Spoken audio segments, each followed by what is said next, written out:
So there's some stuff in there that's cool, but then he'll throw in things like wife swapping being one of the downfalls of society. He mentioned that multiple times. Probably I was like, what was going on in the 70s, dude? Maybe I'm just ignorant because I was born in 1989, but like, I was like, what? Like, nobody tells Zig about brazzers, I tell you what.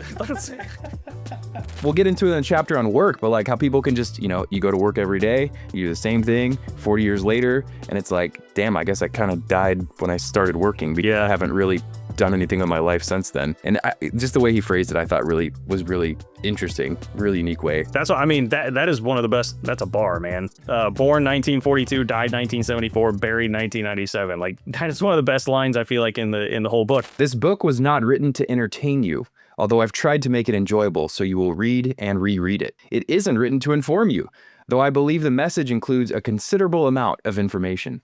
It was written to motivate you into action. Anything less than that is unacceptable to me, and should be for you, because you are the only person in existence who can use your potential.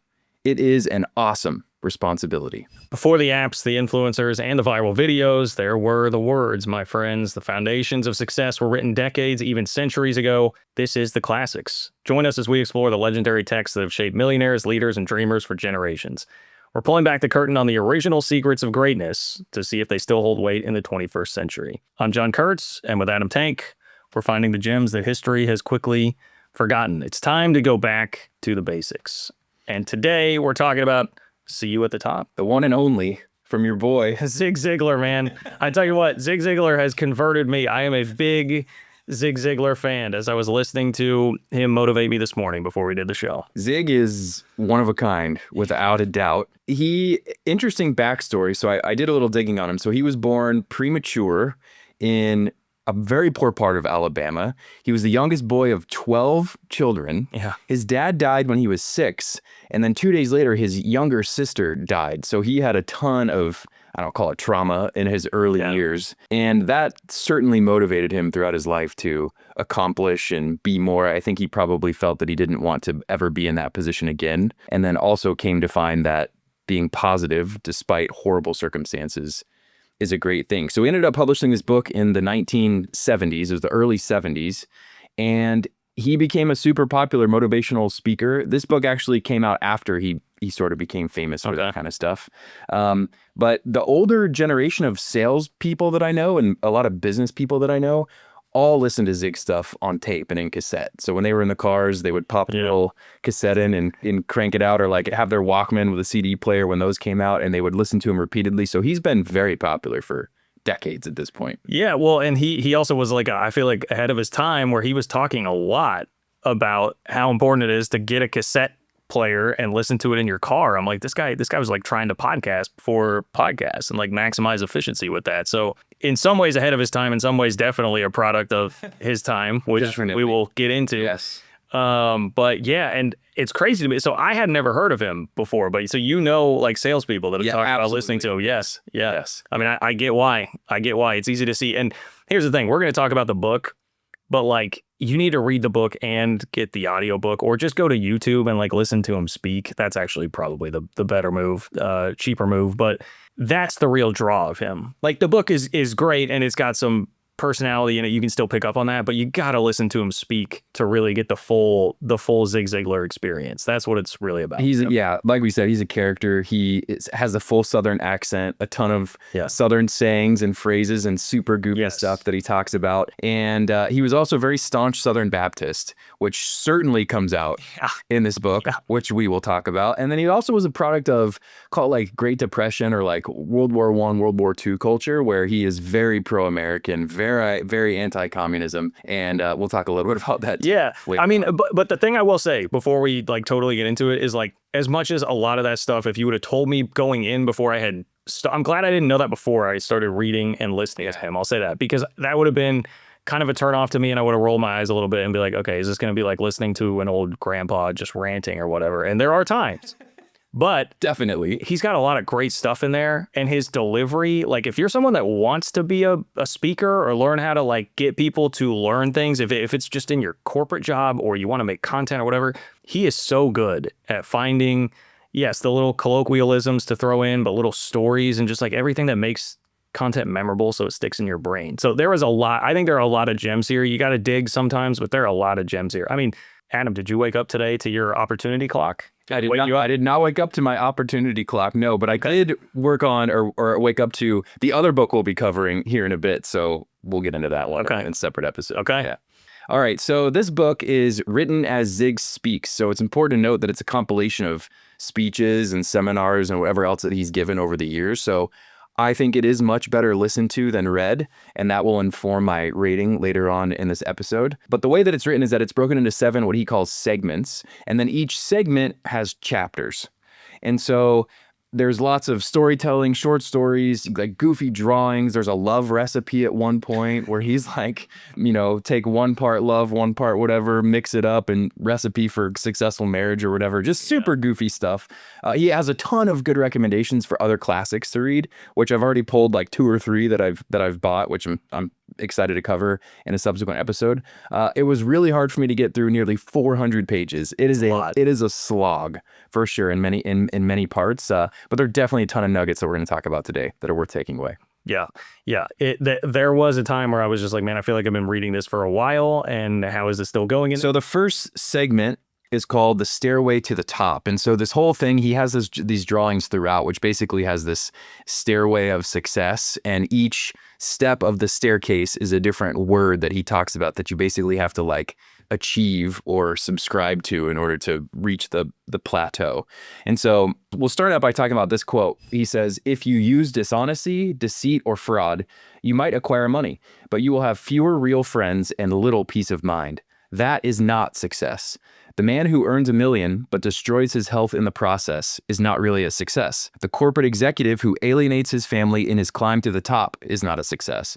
He can't take it with him, and to whom is he going to leave it?" And this, I feel like, resonated from the Og Mandino episode that we did, where he talks about success being a state of mind. Like, if you don't have peace of mind, if you can't wake up every morning feeling good about the work you're doing and the stuff you're doing, to me, that's not success. And that's exactly what Zig talks about here. Yeah, and that's one thing I'll mention. Like, some of the success books that you would think about would be more geared toward like just making money, like how do I have business success? He takes like a really holistic life approach, which I do really appreciate about him. Like, this is not, you think about it being for salespeople, and it certainly is, and that's how he got his start, but like, it's about your career, your family, your health. Religion and spirituality obviously is a big component of it for him too, but he is all about like building a full life and having success from the top down, not just, this is not like grind culture. Right. Yeah. It's not that at all, which I do really like. Yeah, for sure. For sure. So to that point about being a very holistic approach to life, a big part of this, of course, are the thoughts that dominate your mind, which comes across in all these books, I think, that we're gonna talk through.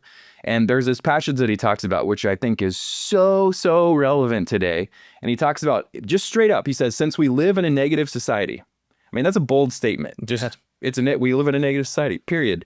Thought that was interesting, especially since he's such a positive guy. Because again, this is the 70s, right? Like, this is not 2026. Right. Yeah. Yes. Since we live in a negative society, we will always have the problem of fresh garbage being dumped into our minds on a daily basis. A friend, an acquaintance, or an overheard conversation can drop a couple of fast loads of garbage into our minds. We switch on the radio or the television and boom, boom. Somebody else dumps fresh garbage into our minds. Now we have the problem of stinking thinking again. So what do we do now, coach?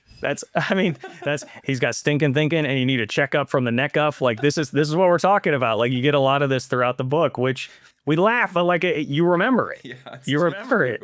You do. But I think this is one of the best points of the entire book. And like, his whole, one of the big tenets of his foundation of a successful life is, guard relentlessly what you let into your mind. And I do think that is as relevant today as ever, more relevant, I would argue, than at the time he was talking about, because it is so much easier to put not even just harmful stuff into your head, but just like worthless stuff into your head. Like, how much worthless stuff do we put into our head from our phones? I can only imagine. I think Zig died in like 2008, something like that. So like, right as the iPhone was coming out, I can only imagine what he would think of smartphones these days. I'm like, what content we consume. But I have learned this as I've, taken a lot of steps to get further and further away from the phone lately. But man, the less that you put that into your head and you can put positive things into your head, it truly does make a difference. It sounds so simple and almost just like, okay, John, like really, but it completely works, 100% works, and Zig knew it. There's this concept I learned in 2020. The first time I heard it was called the information diet. So we think about a diet for our bodies and like eating holistic foods, taking good care of your fitness, whatever. And the information diet applies just the same to your brain. So if you're feeding your brain junk food effectively, how do you expect it to perform? It's going to perform shitty. But if you feed it with good stuff, positive stuff, optimistic things, this isn't about like, just being positive for positive sake. Like Zig will say, like there's ups, there's downs. Like, in chapter on relationships, like love is really hard. It's, stuff is challenging. Life is hard. It's not easy. Yeah. But don't make it any harder on yourself, right? Don't consume the tough stuff because, why add that extra layer of, crap frosting? Might as well just consume the good stuff. He made a point. I can't remember if it was in the audiobook, which is really just a collection of his speeches, or if I saw it in the actual book, but he said a reporter pushed him really hard one time after he had success and thought he had a gotcha question where he was like, you think you can literally just do anything with positive thinking? Like, are you going to go play in the NBA or something? And he was like, no, it's not that you can do anything with positive thinking. It's that you can do everything better with positive thinking than you can with negative thinking. And again, very simple concept, but very, very true. And he talks a lot about like what positive thinking will do will allow your skill and aptitude and the talents that you have to actually thrive. Whereas you can bury them with a junk food information diet, but if you have the positive attitude, it's going to allow you to flourish. It's not going to be the thing that does it, but it will allow it to flourish. He talks about a desert. If you just pour water on it, suddenly there's like tons of green stuff that pops up. Like everything will grow, right? And he's like, the positive attitude is the water that makes that happen. Yeah, love it. So one passage that I really like on this point, he says, the businessman walks in his office or the laborer steps into his shop and often comments, boy, I'll never get this work done today. A child comes home from school and says, Dad, I'm afraid I flunked that arithmetic test. And his dad might say, don't sweat it, son. You've come by it honestly. I never could learn that stuff either. A mother sends her child off to school and cautions her, now, don't get run over. His point here is like, he has all these things like we talked about opportunity clock. He uses opportunity clock instead of alarm clock. He uses go light instead of stop light. Like to make the point that like, you got to watch the language that you use. And we're so used to doing this. Like everybody in society does this. After reading this book, I was like paying more attention to what people would say. And I'm like, we really are. I don't even think we mean it sometimes, but we just use it as like small talk and conversation. Like, oh man, crappy weather today. This is a bummer. It's just like, and it trains your brain. That's again, what you're allowing to go into your brain. My personal example lately has been like, I was never really taught how to do much in the way of like handy things growing up. Like I was not but notice I said was not a very handy person, right? There you go. So then I bought a house and for the last couple of years, I'm just like, well, I have this like defeatist attitude. I'm not handy. I'm not a handy person. Like that's the way I would treat it. I'm not a handy person. Instead of like, no, like you can learn YouTube. There's so many different resources now.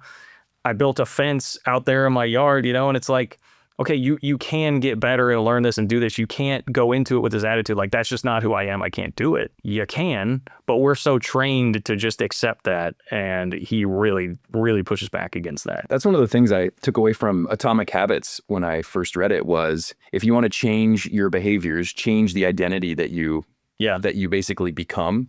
So yeah, if you say I'm not a handy person, well, then clearly you aren't. But if you say, you know what, no, I'm a handy guy, you start to sort of spin up this story to yourself about, I can figure these things out. I can do these things. And then, you might screw up, but one thing leads to another. And you're like, oh shit, I did it. Well, let me take the next big thing. I built a fence. I'll build my next house. So yeah. Watch out. A couple passages here that stood out to me in segment 1. So this one is about how it's again to that point of the story that you tell yourself. And he's talking about when people are born, and I'll paraphrase this. He basically says when people are born, they aren't born a success or a failure. You're just born as a human being. And he says, occasionally I've seen a man stand up and say, I'm a self-made man. But so far, I've never seen the guy or gal who didn't make it stand up and say, I'm a self-made failure.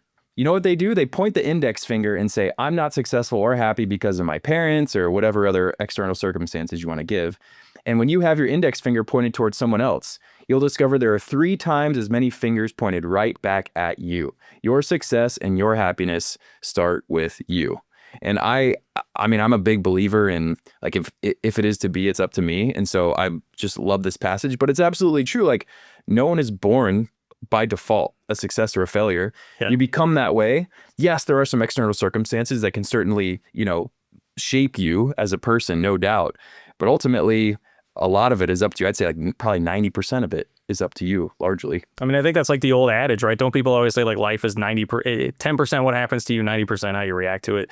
And it's not to, I don't think what Zig is saying is like to try to make the point that like, oh, what happened to you in your childhood didn't affect you or kind of shape who you are. But there comes a certain point where then you become sentient enough yourself to recognize like, okay, well, I do have choices. How do I respond to this? How do I make myself better? And you can grow and evolve. And I'm just such a huge believer at this point in like how much you can grow and evolve. And so it's like those things, there might be some pieces of it that you'll always have to work harder to do something because of what happened, but you can still do it. Yeah. You're not totally trapped by that. Yes. Yeah. And then the other one I'll read is that he says, most people wait until everything is just right before they do anything. They refuse to go out on a limb because they don't understand the fruit is always out on the limb. They refuse to bet on themselves. For them, the ball game of life is already over and they've lost it. Their epitaph could well read, born 1942, died 1974, buried 1977, or whenever the heart finally stops beating. This is like the act now, the take the action, bet on yourself. I love like the fruit is always out on the limb. Like you're always going to have to go out there and take some risk. And then of course, the way he talks about the ball game of life and how somebody can die well before they're actually dead. You see people like the second that they retire, like they just lose all hope, right? And it's over. And it's like, that's lame. It's sad. It's terrible. And that doesn't need to be the case. Or we'll get into it in a chapter on work, but like how people can just, you go to work every day, you do the same thing 40 years later. And it's like, damn, I guess I kind of died when I started working because I haven't really done anything in my life since then. And just the way he phrased it, I thought was really interesting, really unique way. That's what I mean. That is one of the best. That's a bar, man. Born 1942, died 1974, buried 1997. Like that is one of the best lines I feel like in the whole book. And yeah, it's something that we just see everywhere. Like I go back to what Og Mandino said in The Greatest Salesman, the first episode we did. And I was talking about how, I had a Post-it note that I would just write action on because it was like, if I get frustrated or like thinking that I'm not doing, I just look at action. I'm like, all right, I got to do something. Og Mandino said, my procrastination, which has held me back, was born of fear. And now I recognize this secret, mined from the depths of all courageous hearts. Now I know that to conquer fear, I must always act without hesitation and the flutters in my heart will vanish. So there you go. I mean, so the whole point, I think, in starting this podcast was like how much of this is consistent across eras, decades, hundreds of years now. And this is one of those things. All right, let's move on to segment 2, which is the segment on your self-image. And I think it's important to bring up here that he says, let me stress that I am talking about a healthy self-acceptance and not super inflated, I am the greatest ego. So this is not to say walk into a room with a ton of bravado and, have the biggest head in the room and this massive ego and no one likes you and all that kind of stuff. Healthy self-acceptance and bringing your genuine self into the room or into the conversation. That's really what he's trying to get after. Yeah, he's not, if you listen to him, he's certainly eccentric, but he's not like I wouldn't say that it's like a loud, boisterous personality. That's not him. He's more like, down home, friendly country boy, right? Like, tons of riz. But it's not the overbearing, like I'm going to walk in here like I'm the best dude in the room. Yeah. For sure. And it's important to note that in each of these segments, he also recommends a ton of additional reading material. And he shouts out Og, he shouts out Dale Carnegie, he shouts out Maxwell Maltz. Again, a ton of really fantastic books that I'm excited to cover with you in future episodes. Yeah. Yeah, that's what it's like, his credentials. He's almost like just validating his credentials throughout there. I'm like, oh, nice. Okay. All right. Yes. Good stuff. Yeah. So as much as he speaks about all that good stuff, this is when he starts to stray a bit. And this is when the book started to get really hard for me. And I felt like, oh my God, I don't know if I can finish this thing. So this is the chapter where he starts railing against, and this is a short list, not the complete list, but what I wrote down: evolution, porn, premarital sex, promiscuity, venereal disease, illegitimate births, and name the rest of the stuff that he's talking to. Yeah. It's very much like you feel like you're talking to your grandpa in a nursing home, and he's kind of just ranting where you're like, and this is one of the things I wish I could talk to him and just be like, I don't even, I think there is a point to what he is trying to say, that some of this stuff, like just from my experience in my 20s, like at the time I thought like, oh yeah, these old people that say not to do this stuff, like they don't know what they're talking about, just like partying too much and stuff or whatever. But now I look back on it and I'm like, no, okay, they did actually have a point, but it's the way you deliver the message. You're never it's gonna be a turnoff. Less people are gonna pay attention to what you're saying. You got to come at it a different way. Like it's very much the like kind of fire and brimstone Southern Baptist approach that you completely would expect from somebody with this, which is what just pushes a lot of people away from wanting to listen to it. Because I'm like, with the wisdom now where I'm at in my mid 30s, I'm like, I kind of wish that someone would have talked to me about it in a different way, or I would have been more receptive to it at the time, but this is not the way to do it. Yeah, totally agree. All right. So again, this is a segment on self-image. And one of the things I thought was interesting that he taught, when you think about self-image, you think about self, but he talks about how you can get everything in life you want if you help enough other people get what they want. Is another way of saying, if you serve more, you earn more. And so you will feel better about yourself the more of yourself that you give, the more that you put yourself out there, the more that you provide to others, the more, again, that you help them get what they want, then you're going to get what you want. I just think it's interesting that he takes that concept of self and sort of puts it external onto other people. Well, it's another one of those things that we have seen over and over again. I mean, how many of these books talk about make sure that you're serving other people? That was like the whole premise really of Og Mandino from the beginning in Greatest Salesman, is he gives away 50% of what he makes every single year. And that people thought he was crazy at first, but that was really helpful. When I was going through Think and Grow Rich for the first time, I remember it really kind of clicked for me where I was like, oh, wait, hold up. So, okay, I never thought about that. But most people who make a bunch of money, they're like helping other people. They're serving other people. So that's what you got to do if you want to be as successful as you can for yourself and make the most money. Obviously, like religion, we'll talk about this a lot. You're supposed to go help and serve other people. So just, you see this constantly. He then talks, it's kind of I don't remember the full context of why he brought up this line, but I thought this was I think he calls them Ziglarism or Zigisms or something. Ziglarisms, yeah. Something like that. And he's talking about how to deal with others as a reflection of yourself.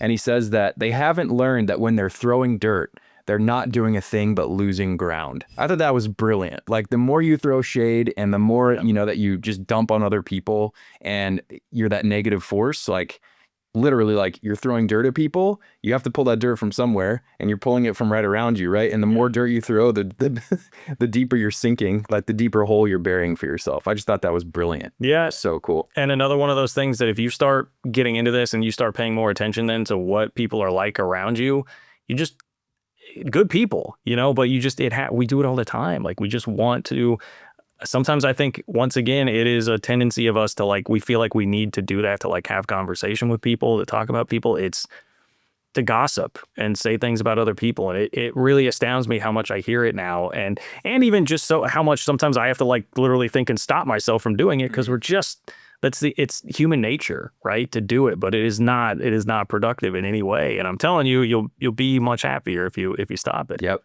So if you are someone that's struggling with self-image, again, another way of Zig putting this, which I thought was brilliant.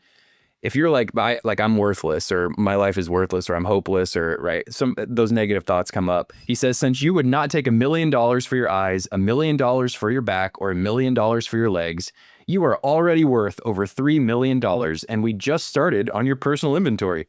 Like yourself better already, don't you? And so basically the point is like, you already have, granted it's kind of tongue in cheek, but like you already have a lot of stuff that's valuable just by nature of being you, like being human, being alive. And don't take that for granted. Like you can do a lot with, a brain, with healthy back, healthy legs, whatever, your eyes, etc. Like that's worth a lot. And so to that extent, like, yeah, you are worth something. And he goes on to make the point about, I forget the guy's name, but he talks about the guy who had like cerebral palsy or whatever, who had to work every day of his life and it's a crazy, incredible story. And I tend to really like these stories of people with unbelievable physical limitations that this guy had cerebral palsy. They said he like wouldn't be wheelchair bound. He winds up like running marathons and stuff. I really like those stories, but it's kind of the that's the point that he's making there. Like, look, these, if those people can do it and work through it, you certainly can with what you have. And I know that can, when you're down, that can be a difficult concept to get behind, but I do think that there's a lot of truth to it. Yep. Yeah. All right. Segment 3 is all about your relationship with other people. So this is about love, marriage, like just like good friendships, etc. And so we'll start with a passage on love. So he talks about real love is a growing and developing process that involves every emotion, problem, joy, and triumph known to man. It's often harder than easy, more demanding than rewarding, more confining than freeing, and frequently involves more problems than pleasure. So he, again, the whole power positive thinking thing or whatever, like he's acknowledging that it's hard. Like this stuff is hard. And so, yeah, don't just think like, oh, if I just think positive, everything in my life is going to, turn to roses. That's not the case. You have to acknowledge the fact that, it's like shit's tough. Yeah. Well, to that end, he makes the point, he uses a great analogy of a building, like the foundation, you have to dig really deep below, and people can come look and see, people that know what they're doing can come look and see based on how low you're digging into the foundation or whatever, like how high the building is going to be. But he makes the point, like you build the foundation with positive self-image, good attitude and all that stuff. Sometimes a building can crumble, but it's not going to go down below the foundation. You can build it back up, right? So he has a lot of analogies like that where it's like, yes, stuff will happen. You'll get knocked over, but you can build it back up if you keep that foundation. But if you lose that, then you're going to be starting totally over from scratch. Like then you're in a lot of trouble. He also says here, once you find that good or ability in the other person, you treat him better and he performs better. So it's good business and good humanness to be a good finder. And once again, I feel like this fits in with the kind of the yin and yang of like, hey, don't say bad things don't gossip about other people, but also like treat them really well. And especially in a business sense, like people will just perform so much better if it's positive reinforcement. You shout their accomplishments, whisper their failures, like all these different things that you've heard. It's so true. Like I've experienced it in the workplace myself, where it's like having a boss that really will build you up and believe in you and treat you really well and be very empathetic and others. Like, I mean, I've seen it with an entire team before where it's just raised the level of everybody so much. Like it is very true. It may take a little more effort in time to like pay attention to everybody, the emotional needs of people, like having a real good emotional awareness about you. But like, if you put in the time to do that, the rewards are going to be like exponential down the road from what everybody does under you. So I thought that was a really good, and again, very like how to win friends and influence people is what that reminded me of, right? Yes. Like this is very much like what that book is talking about, that you need to do that. Definitely. And speaking of finding good people, he talks about marriage and finding a spouse. And in this case, right, he's, again, very like traditional, conservative, Southern Baptist. So he talks about man being head of the household and the wife being sort of subservient, man, wife, whatever. Just try to set that aside and just think about like, marriage generally, or a good relationship generally. So he says, no husband and wife who deeply care for each other, who put their mate above anyone and everyone else, would dream of sharing the details of their life and love. And he talks about, it goes on to say like sharing it publicly, basically. And I just thought, this is like the opposite of what's happening in society right now. Yeah. Of course, social media, everyone is always posting like whatever, selfies with their significant other, or like on a date night with whoever, or like you watch a reality TV show and it's just all about like who's hooking up with who and, blind date or whatever. It's just all this stuff that's going on. And I'm like, this is the total opposite. Like Zig is basically like, no, this is the most beautiful thing that two humans can be involved in, and the fact that you want to share with everyone means it's not that special, because you should want to keep that sort of, I don't know, not secret, but like to the two of you, and keep it special to the two of you. And I just see the complete opposite of that everywhere. Well, and generally I think some of that too is because the more this is probably not true in every case, but the more that you want to share it outwardly as much as you can, or post it on social media or whatever, I always tend to think, again, I don't want to be too judgmental, but you can see in a lot of cases that's when things are not going well. You want to try, and you're like trying to force it, or like prove it to yourself, or prove to the world like, hey, I have this, our relationship's great, even though stuff might be going poorly behind the scenes. I think sometimes like that, again, human nature, you want to fix it, you want to prove to people that it's great, and it may not be if that's what you're feeling like doing. Because if it's great, I mean, you just keep enjoying it yourself. Yes. Once again, though, I will point out, Zig so many things that you'll think this is just this old school, out of touch guy sometimes, but really ahead of his time with that. Really ahead of his time. Yeah. Like he was not watching Love is Blind when he was writing that. Right. It's true.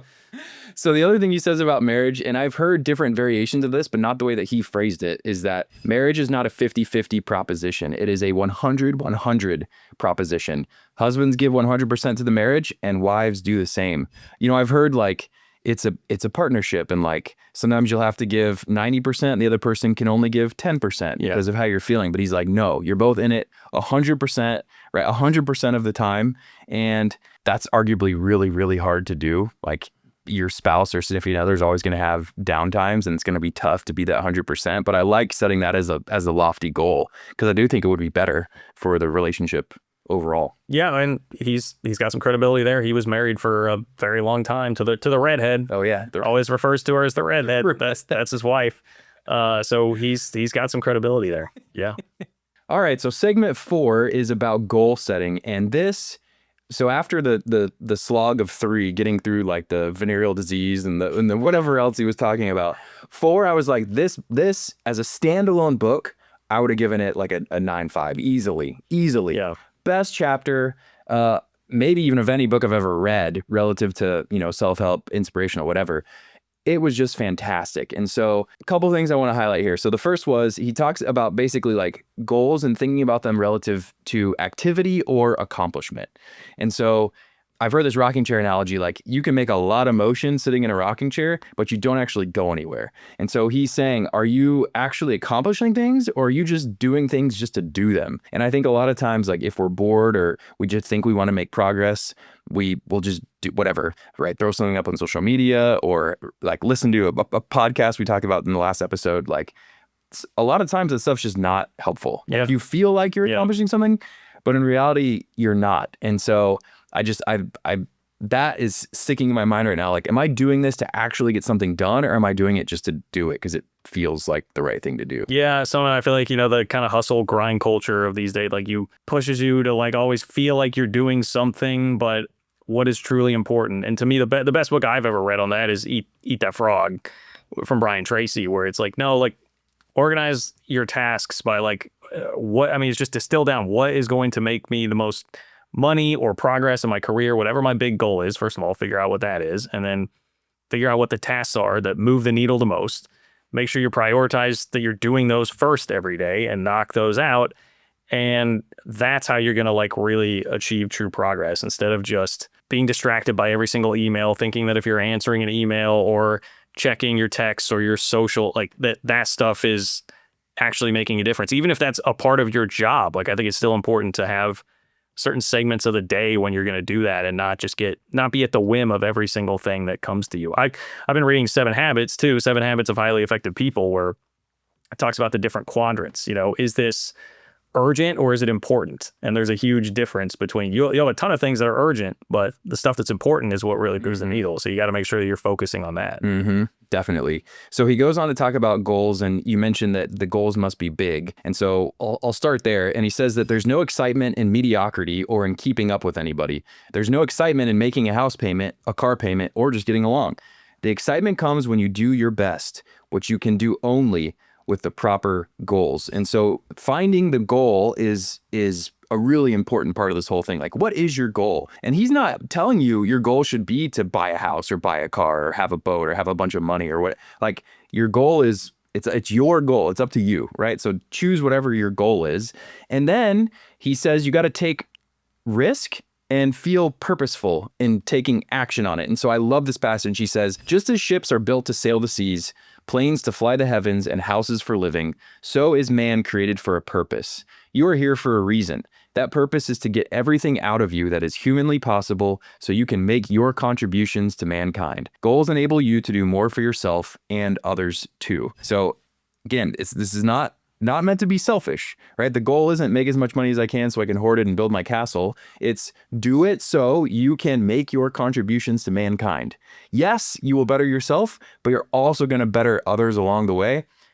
Beautifully said by Mr. Zig. It is. And he also continues to talk about, if you wait until all the lights are green before you leave home, you'll never get started on your trip. Like saying that yeah, on your road to doing that, there are going to be roadblocks. There are going to be things that you have to figure out. There will be times that you stop and start, but you can't let that be what stops you. Yeah, I'm with you. This is by far the best passage in the book, and talking about like how big your goals need to be, again, go along with too, like that's what helps, I think, generate some of that action if it's something that you're genuinely excited to do. I think about Phil Knight, his book Shoe Dog, where he talks about his entire career in building up Nike. He sold for sure like encyclopedias, and then the other one was like in the finance industry. He's selling stocks or bonds or something like that. And he was like, I was a terrible encyclopedia salesman. I was a mediocre stocks and bonds salesman. But once I was selling belief with the shoes, because I believed in it, and he legitimately thought, he has this quote where he says, if everybody ran 3 miles every day, the world would be a better place. That's his contribution to society, right? He finds that, and then he builds freaking Nike, right? So if you set the bar high enough with something that you love and are passionate about, that's going to motivate that action so much more. I have to bring up a sports story here because of your love of sports, and quite frankly, mine too. I just like to play more than I like to watch. Yeah. So this one, he talks about, imagine that you are part of a basketball team and you're fired up to play in this game. You're in the locker room, you're all huddled up, you're chanting, cheering, doing whatever, and then you get out there and there are no goals on the basketball court. Literally no physical goals. He's like, these teams would never know the score. They would never know if they hit a shot, if they missed a shot. They would never know how they stacked up to the competition. And so he says, are you attempting to play the game of life without goals? If you are, what's the score? And I sat back when I read that and I was like, damn, I really need to do some goal setting right now, because it's been a long time. It's really easy when you're like in the thick of a business, or you're thinking, if you're part of a team and like the company is setting goals for you, and it's like, okay, well, here's what we got to do right every quarter, every month, or if you're a salesperson, I got a cold call, whatever, 20 people today. In the absence of that, though, like think about that for your life. Like I don't wake up thinking like, oh, I got to make 20 cold calls, whatever the equivalent of 20 cold calls today is in my life. And so I was like, oh man, I gotta step it up. So Zig really inspired me with this one. He did, and you see it everywhere. I mean, again, Eat That Frog. Like the whole concept starts with like, hey, set the big goals and then break it down into like, how does that, then what do you have to do every month to get it? Then what do you have to do every week to get it? Then what do you have to do every day to get it? 7 Habits is the same thing. Like you need goals, and it's even deeper than that. Like you need a purpose and a mission statement, and then take the goals from there. Like every single book you could read on this topic is going to talk about having goals, setting them, making them big, but then breaking them down into specific actionable items that you can do so that you start to feel accomplishment. You do some of these things every single day, and then you can build on that and you get momentum, and like these concepts are everywhere. So Zig is just the latest in a long line of people who believe in that. Yeah. I really like this. How on earth could you possibly hit a target you couldn't see? That's a good question, but here's one that's even better. How can you hit a target that you don't even have? So he tells like a story about a guy how he could do better than the best archer in the world if the archer was blindfolded or whatever. But he's like, forget thinking about a target you couldn't see. If you don't even have the target up, like how are you going to hit a target? And that's something he just harps on a lot throughout the book, is don't be someone who's just meandering without a real purpose. Like that's going to help drive you. And even I think this was one of my favorite points that he made in the whole book. I'm glad I remembered this. He talked about like in nursing homes, how much higher the death rate is right after a holiday or somebody's birthday, because he's like, people set a goal to make it through one more Christmas or to make it to their birthday. And then once they lose that, they lose the purpose, and the body naturally kind of gives out. It's like the legitimate social proof that like, yeah, we are driven to be goal-oriented people, and it like literally can be life and death. Yes. So yeah, crazy. Yep, definitely. So he talks about some of his own personal goals that he has set to, and I guess he gained a bunch of weight over some period of years. Yeah. And then decided that he was not living his philosophy that he's writing about and speaking about. And so he tells this whole story about weight loss, and a good example of him Ziglarifying things. He said he used to carry around a card, like literally a physical card, that said he was going from lard to hard. And would hand that to people and be like, yeah, like I used to be big, I'm not anymore. Like, hey, I'm Zig, I went from lard to hard or whatever. And then he said like For women, he said they should think of themselves going from a pound cake to a cheesecake. So like becoming this cute cheesecake. Again, like very, very, very Ziglar-fied. And he also said that when you're out trying to accomplish these goals, you don't want to be a SNIOP.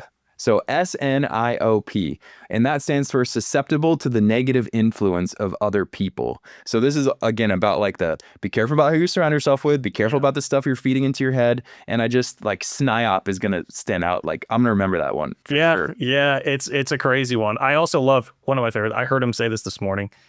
He was talking about his journey to lose weight, made a lot of great points. He was like, it sucked for 9 months and I had a bad attitude about it. I hated it. Every step was painful. And then one day I realized, hey, I'm running really well and free and this is fun. And he was like, I went through 9 months where it sucked for 16 years of loving it and enjoying it and having it. But he also said, a bunch of you in the audience, or I'm trying to do my Zig impression now, a bunch of you in the audience are sitting there like, well, that sounds great, Zig. I'm going to do it when I get around to it. Well, that's great. I guess what? Look in your packet. You got my business card, which is round. And if you flip it over on the back, there's one word there. It's TUIT. It says to it. So guess what? Now you got around to it. Let's start it right now. Just like, brilliant, man. Brilliance. Zig, you're killing me, dude. Yeah. So there's another quote that he has that is kind of along those lines too. And he says, when things seem bad, look to see if you're not facing the wrong direction. When you're looking at the sun, you see no shadows. When the outlook isn't good, try the uplook. It's always good. When you're looking at the sun, you see no shadows. I thought that was so badass.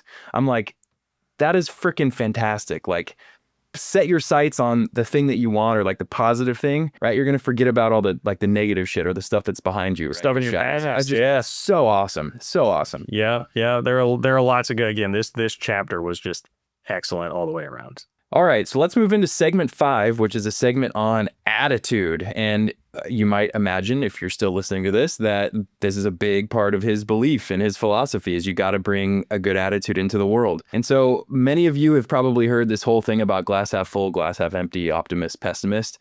The way that he phrased it here, I thought was really good, and I hadn't heard it this way before. So he said, an optimist, as you probably know, is a person who, when he wears out his shoes, just figures he's back on his feet. So, right, you wear out the soles of your shoes. Well, now I'm on my feet, so it's good. The pessimist says, I'll believe it when I see it. The optimist says, I'll see it when I believe it. So the belief comes before the thing. And then the glass half full thing. An optimist takes a look at a half glass of water and says, it's half full. The pessimist looks at the same half glass of water and says, it's half empty. We've heard that many, many times. Yeah. But then Zig says, the reason is simple. The optimist is putting water in the glass. And I had never heard that before. And I thought that was, again, just another badass Ziglarism. Like, you can see it a certain way. And then, of course, if you actually act, then it will be a certain way. Right. So, yeah, the glass is half full now. But, yeah, like I can see it half full. If I pour more water into it, it's going to be even fuller. Yeah, I mean, that's right. Yeah, it's a combination of the attitude and the action. And actually, of course, if you are pouring water into the glass, it's coming up, and the pessimists are just sitting there looking at it like, well, I mean, hey, this is what I got. I think about, again, I go back to 7 Habits they talk about in the beginning of the book. You use your R and I. It's like your resourcefulness and initiative. Like, you see this glass and you think, oh, well, it's half empty. Well, okay, what are you going to do? Like, do something about it. You can do something about it. Go get some water to pour in it, right? I really like that too. He then has this story he tells about attitude at work. And he talks about how 2 gentlemen started at a railroad at the same time, both out working, like literally, in the field on the rails. And he says one became president and the other was still laboring outside. So the president is, rolls in on a train and he sees one of his buddies out in the field that he used to work with when he started. And he's like, oh, hey, Jim, what's going on? And Jim's like, oh, hey, Mr. President. And this guy is talking to the field worker. And he's like, how do you know the president of the railroad company? And he's like, oh, well, we started together. And the question was, how did 2 guys that start in the same position, one end up being the president of the company and one still labor, 20 some years later. And the president, the guy that's working on the field says, 23 years ago, I went to work for $1.75 an hour, and Jim Murphy went to work for the railroad. So I went to work for a paycheck and to milk the railroad for all that I could. Jim went to work for the railroad and gave everything he could to the railroad. And that's why they ended up promoting him to president. thought that was kind of a cool story. Yeah, again, remember what we talked about with Jocko last time? Like if you're just working at Home Depot, like make sure that your aisle is the best and the cleanest and whatever, and like someone will see it and it'll just lead to everything happening for you. Yeah. So on attitude, this cracked me up. So he tells this really funny story about how you can choose the attitude that you have for the day. And so he says, if you're in a shitty mood, set a time later in the day that you're going to turn the bad mood off. Basically say like, all right, I'm going to choose to be negative until call it 11:30 in the morning. And so he's telling this story and he's like, yeah, I walk up to someone and, you know, they asked me how things were going. And I said, oh, I'm in a shitty mood, but I'll be better at 11:30. And they said, what do you mean you're going to be better at 11:30? And he's like, well, that's what I'm going to choose to get rid of my crappy attitude. And they're like, well, why did you pick 11:30? Like, if you pick 11:30, couldn't you just pick now? And he's like, oh yeah, I guess you're right. You talked me into having a good attitude. Yeah. Basically saying you can choose the attitude that you have at any given time. And so, yeah, just again, another funny example of Zig. Real is another passage from the book that I like. Real enthusiasm is not something you put on and take off to fit the occasion. It's a way of life and not something you use to impress people. It has nothing to do with being loud or noisy.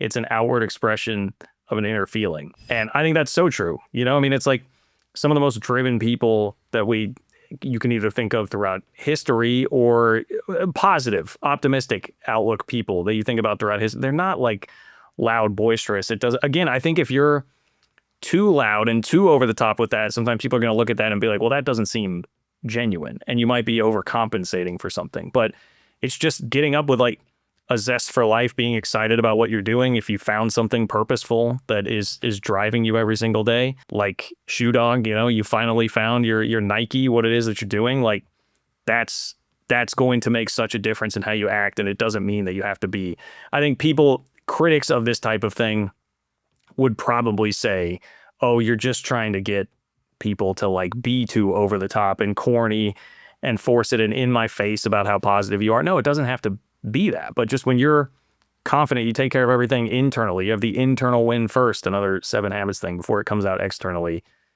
you will just radiate a good vibe without having to be in the face of everybody else. Yes. Yeah. In speaking about that, like that internal win, he talks about assuming a trait or characteristic and later you will possess it.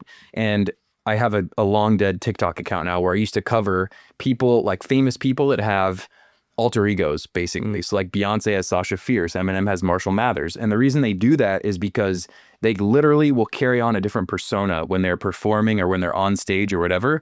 That's not them, quote unquote. So they can embody somebody different when they're on stage and they act as if. And so if Beyonce is Sasha Fierce, she goes on stage, she's confident, she's bold, right? She's a great singer, whatever.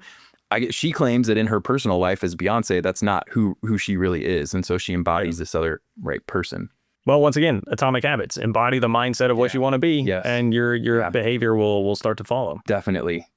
So he brings up kind of the information diet thing again, but attitude around where you can consume good things to keep your attitude positive. And he says, as a matter of fact, sales managers and corporate executives everywhere assure me that their top people, almost without exception, listen and read on a regular basis. And if you are listening to this or watching this right now, you probably are one of those people too. So Zig would be very proud of you. He also mentions that when you set good habits and when you set good attitudes, follow it for around 21 days, which is not unlike what Og has in Greatest Salesman. So he said, read one chapter for 30 days at a time, and that's what's going to get it ingrained in you. So it sort of just becomes part of who you are. Yeah, I heard one of Zig's speeches. He talks about, and I'm not going to remember all the stats, but he rattles off a lot of stats about how much information like we don't retain.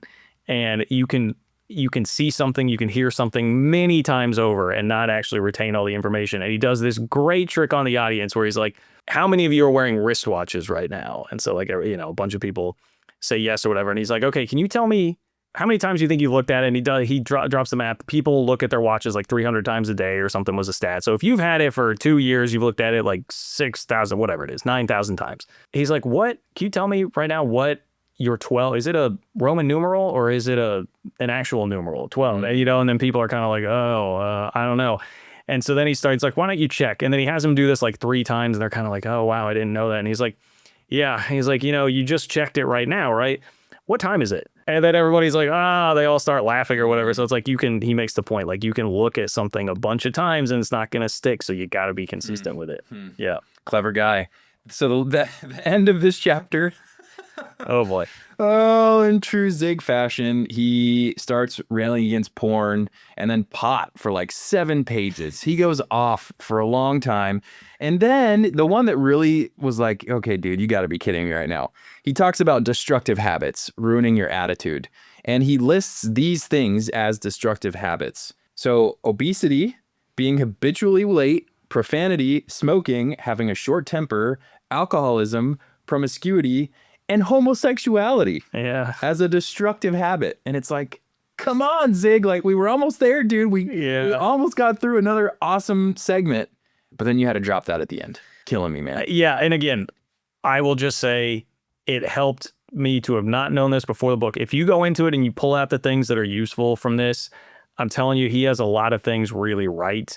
And just, this is not to excuse any of this at all, because all of this is stuff that I'm just like, this is crazy, but he is a product of his time and his environment, which he would tell you, you can change and evolve from. You can. So Zig, true. If you were here, I would tell you, my guy. I would tell you, you can change and evolve from that. But this is a man who was born in the deep South in like the 30s and is talking about this in the 70s as somebody from the deep South. So like, that's just not even a way for me to rationalize it, but just to like, it gives me that's my understanding of like where he's coming from. Yeah. That is certainly what made him who he is. Yes. Yeah. All right. So he throws this bonus segment in around the subconscious mind. I thought it was super random that it got thrown in. Maybe it was a speech that he had given that he thought was important, but it felt kind of fragmented. And he talks about things like hypnotism and its impact on the subconscious. And he talks about how nobody should go to sleep with the radio playing because those things might get pumped into your brain. And he talks about how like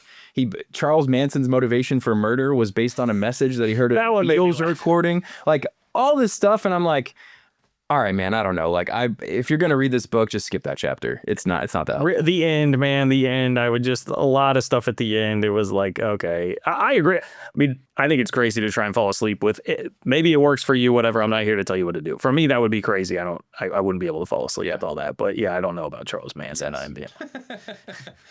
All right, so we're on to segment 6, which is his segment on work. And we've heard a little bit about the work stuff in some of the past segments, but this one is wholly dedicated to working, hard work, etc. And so I'll start with this passage. He says, unfortunately, too many people quit looking for work as soon as they find a job. Someone asked an employer how many people he had working for him, and he said, about half of them. Isn't it amazing how many people show up for work and then avoid it like the plague? That is a great way of framing it. You know, people think like the job search is the hard thing, and it can be a hard thing. Don't get me wrong. Like I know people are out there struggling trying to find jobs. When you find it though, you got to work. That's all. It's called work for a reason, you know? Yeah. So people quit looking for work as soon as they find a job.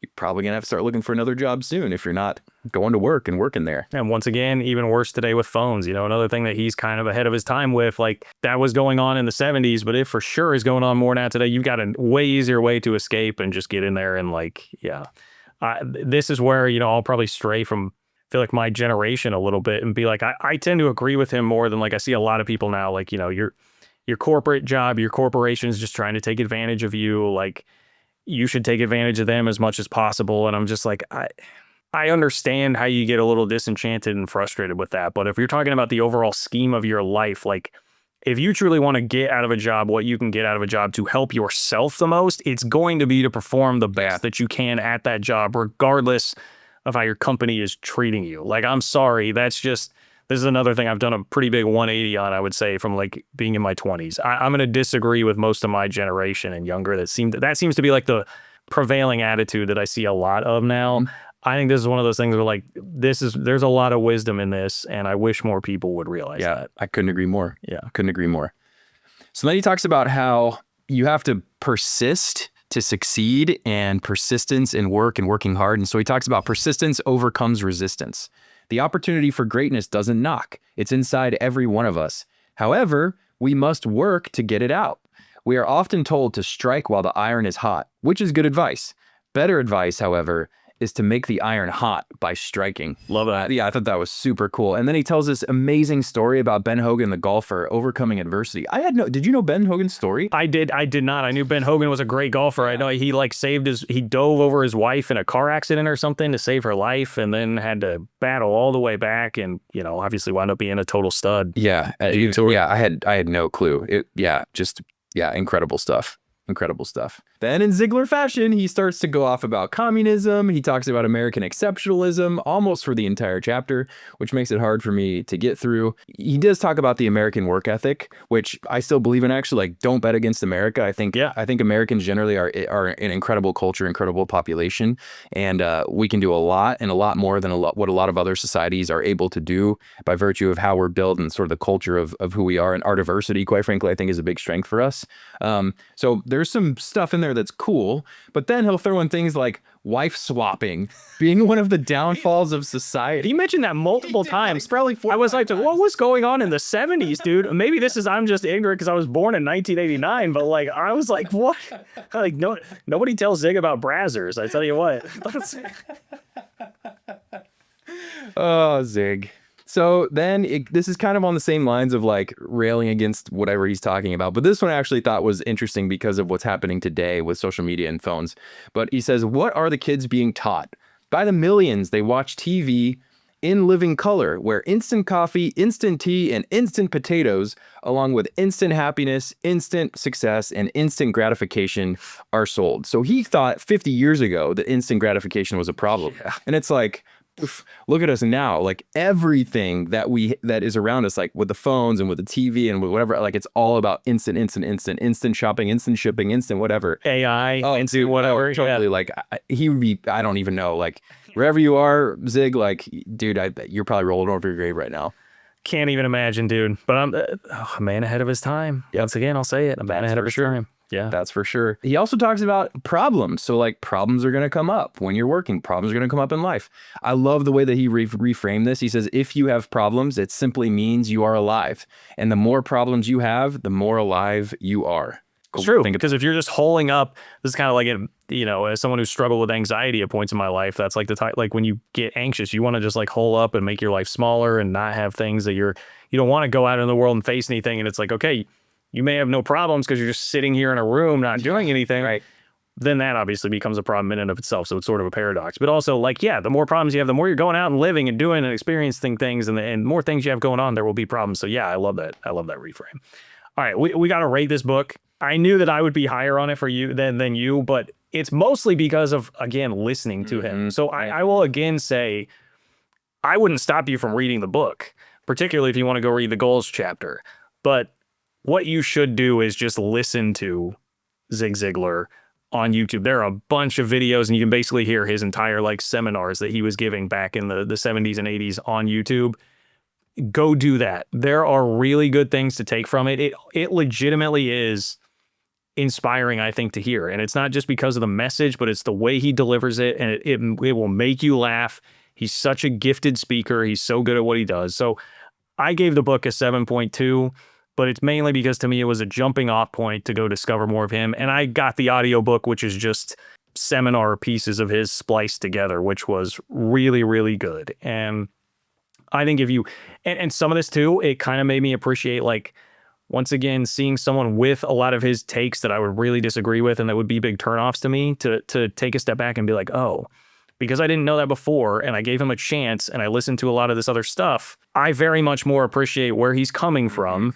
And the general attitude and sentiment behind a lot of what he's saying, even if I don't like it or agree with it or I was like, we need more of this in 2026, man, like having a little more understanding with people. And then like, hey, man, maybe you can tone down the delivery on how you're getting at some of this stuff and we can all be more effective. But it made me appreciate that whole attitude and vibe more. So because of that, I'm giving him a 7.2 on it. 7.2 is it's high. I would say not for the audio versions, though. That to me would be an accurate, for me, for a score for the audio version, which I would agree with. If you're going to read it, though, I'm giving it a 4.5, and I say leave it on a shelf. This is not worth picking up. It's much better listened to than read. And you can, when you listen to it, you can also listen to it as he speaks, right, as like individual speeches or as individual seminars, which I think is probably far more compelling than trying to get through the slog that I did. I found myself skimming through multiple parts where he really feels like the old man, you know, screaming at the kids to get off the lawn. Yeah. Supposedly there's a version that's taught in schools without the religion and the personal viewpoints, which that stripped out. That might have made this book, you know, in the sevens for me. Yeah. So that could be interesting if you can find that copy. I would, though, recommend reading the section on goals. That standalone, and maybe there's a speech on it, there probably is, like that standalone is that to me was worth the purchase, more than worth the purchase cost of this book for sure. I will be going back and rereading that segment all the time.